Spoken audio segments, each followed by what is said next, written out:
Hello दोस्तों, सी plus plus programming के इस वीडियो लेक्चर के अंदर मैं मोहसिन शेख शेखू बाबा की तरफ से आप सभी का स्वागत करता हूं। आज के इस वीडियो लेक्चर में हम स्टैंडर्ड टेम्पलेट लाइब्रेरी के बारे में पढ़ेंगे। तो उम्मीद करता हूं कि अब तक जो आप समझ चुके होंगे concept of C plus plus template का, जो कि हम पहले डिस्कस कर चुके हैं।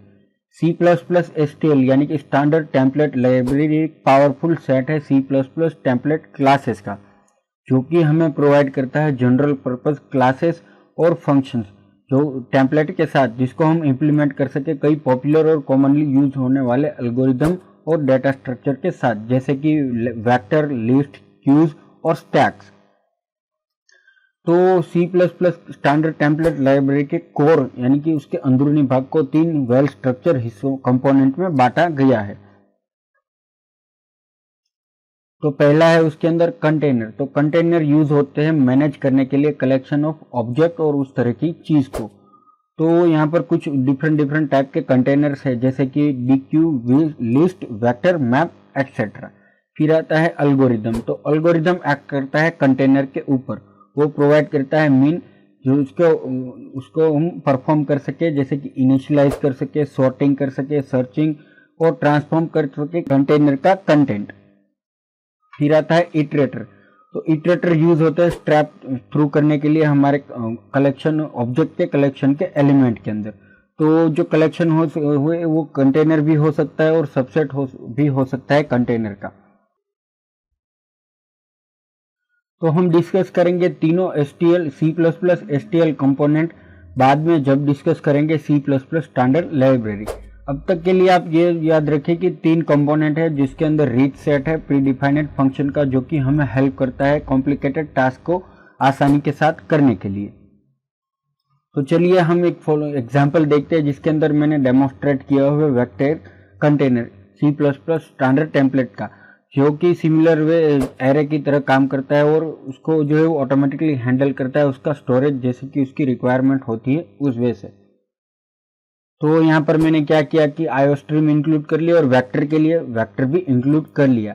फिर मेन फंक्शन के अंदर क्या करता हूँ कि इंटीजर वेक्टर बनाता हूँ वैक, और उसके बाद दूसरा इंटीजर आई बना लेता हूँ। फिर क्या करता हूँ कि सी आउट वेक्टर साइज और वेक्टर डॉट साइज। फिर क्या करता हूँ फॉर लूप के अंदर for i is equal to 0, i less than 5, i plus plus, और वेक्टर को क्या करता हूँ कि पुश बैक कर देता हूँ i के द्वारा। तो उसके बाद क्या करता हूँ कि सी आउट कर देता हूँ जो कि एक्सटेंडेड वेक्टर साइज और वेक्टर डॉट साइज। फिर से दूसरी फॉर लूप लेता हूँ, उसके अंदर क्या करता हूँ for i is equal to 0, i less than 5, i plus plus. फिर क्या करता हूँ C out value of vector, उसके बाद i और उसके अंदर वेक्टर i की वैल्यू। फिर क्या करता हूँ वेक्टर इंटीजर और उसके अंदर इनहेरिटेंस करता हूँ इटरेटर्स। फिर v डिक्लेयर करता हूँ iterator v is equal to vector dot begin, यानी कि वेक्टर जहां से शुरू होता है वहां से। फिर while v not is equal to vector dot end, मतलब कि वेक्टर का जब तक एंड नहीं होता तब तक सी आउट करे value of v is equal to और उसके बाद पॉइंटर v। तो वैल्यू जो v की है वो उसको अंदर प्रिंट कर दे। फिर v प्लस प्लस, इस तरीके से ये जो है वो while क्लोज हो जाएगा। रिटर्न 0 से प्रोग्राम को क्लोज कर देते हैं। चलिए इस प्रोग्राम को कंपाइल करके और देखते हैं हमें आउटपुट में क्या मिलता है। तो यहाँ पर vector size is equal to 0, पहले जो वेक्टर की साइज 0 थी तो उसके बाद 0। फिर आ गया extended vector size is equal to 5, क्योंकि वेक्टर की साइज के अंदर हमने फॉर लूप से उसकी साइज बढ़ा दी। फिर वैल्यू वो प्रिंट करेगा वैल्यू ऑफ वेक्टर 0, 0, फिर वैल्यू ऑफ वेक्टर 1, 1, 2, 2, 3, 3, 4, 4। फिर से वही हमने इटरेटर जो डिक्लेयर किया था उसकी यहाँ पर v इज इक्वल टू 0, 1, 2, 3, 4 इस तरीके से वो प्रिंट कर रहा है। यहाँ हमारा प्रोग्राम खत्म हो गया। तो चलिए इसको समझते हैं ये कैसे काम करता है। तो इस एग्जाम्पल के अंदर हम कुछ ऐसे पॉइंट्स जो मैंने यहाँ पर इस एग्जाम्पल के लिए इस फंक्शन के जो होते हैं उसको नोटेड किया हुआ है, जैसे कि जो पहला है वो पुश बैक मेंबर फंक्शन है, जो कि इंसर्ट करता है वैल्यू वेक्टर के एंड के अंदर और उसकी साइज को एक्सपांड करता है जरूरत के मुताबिक। फिर आता है साइज फंक्शन, तो ये डिस्प्ले करता है वेक्टर की साइज को। फिर आता है फंक्शन बिगिन, तो ये रिटर्न करता है इटरेटर को वेक्टर के स्टार्ट से। फिर आता है फंक्शन एंड, तो ये रिटर्न करता है इटरेटर वेक्टर के एंड से। तो स्टैंडर्ड लाइब्रेरी, तो C++ स्टैंडर्ड लाइब्रेरी को कैटेगराइज किया गया हुआ है दो पार्ट के अंदर। तो पहली है स्टैंडर्ड फंक्शन लाइब्रेरी, तो ये लाइब्रेरी कंसिस्ट करती है general purpose stand alone function, जो कि पार्ट नहीं है कोई भी क्लासेस का। तो ये फंक्शन लाइब्रेरी इनहेरिटेड हुई है सी प्रोग्रामिंग लैंग्वेज से।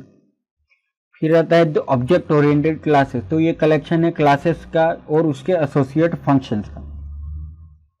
स्टैंडर्ड C++ लाइब्रेरी इनकॉर्पोरेट करती है स्टैंडर्ड सी लाइब्रेरीज को भी, उसके साथ कुछ और छोटे मोटे टाइप सेफली चेंजेस के साथ।